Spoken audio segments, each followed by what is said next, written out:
আর কয়েকদিন পরই আসছে মহিমান্বিত মাহে রমজান।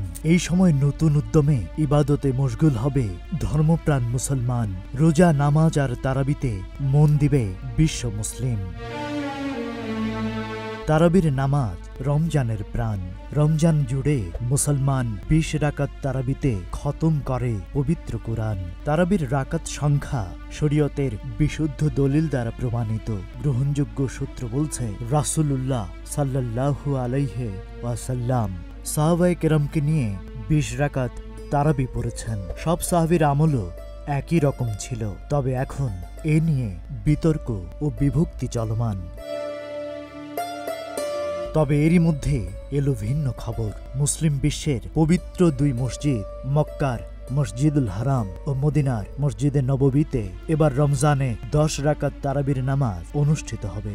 ৫ সালামে ১০ রাকাত তারাবির নামাজ শেষে জামাতে ৩ রাকাত বিতর নামাজ আদায় করা হবে। এই সিদ্ধান্তের কথা জানিয়েছে হারামাইন শরীফাইনের জেনারেল প্রেসিডেন্সির সভাপতি শায়খ আব্দুর রহমান আস-সুদাইস।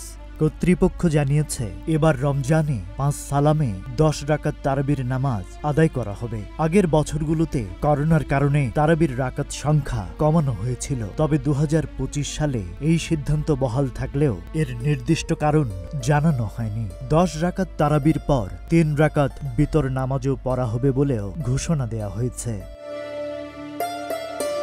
জানা যায়, করোনা মহামারীর পর থেকে মসজিদুল হারাম ও মসজিদে নববীতে ১০ রাকাত তারাবির নামাজ চালু রাখার মূল কারণ হল স্বাস্থ্যবিধি ও নিরাপত্তার বিষয়টি নিশ্চিত করা। কর্তৃপক্ষ জানায়, ২০২০ সালে মহামারীর সময় নামাজে অংশ নেওয়াদের মধ্যে সামাজিক দূরত্ব নিশ্চিত করতে তারাবির রাকাত সংখ্যা কমিয়ে ২০ থেকে ১০ করা হয়। এই নিয়ম পরে স্থায়ী করা হয়। কম সময়ের নামাজের ফলে মসজিদ পরিষ্কার পরিচ্ছন্ন রাখা ও জনসমাগম নিয়ন্ত্রণ করা সহজ হয়। এছাড়াও মুসল্লিদের ক্লান্তি কমানো ও অনেক মানুষকে নামাজ আদায়ের সুযোগ দেওয়ার জন্য ১০ রাকাত পদ্ধতি অব্যাহত রাখা হয়েছে। Rajib Raihan, news flash 71।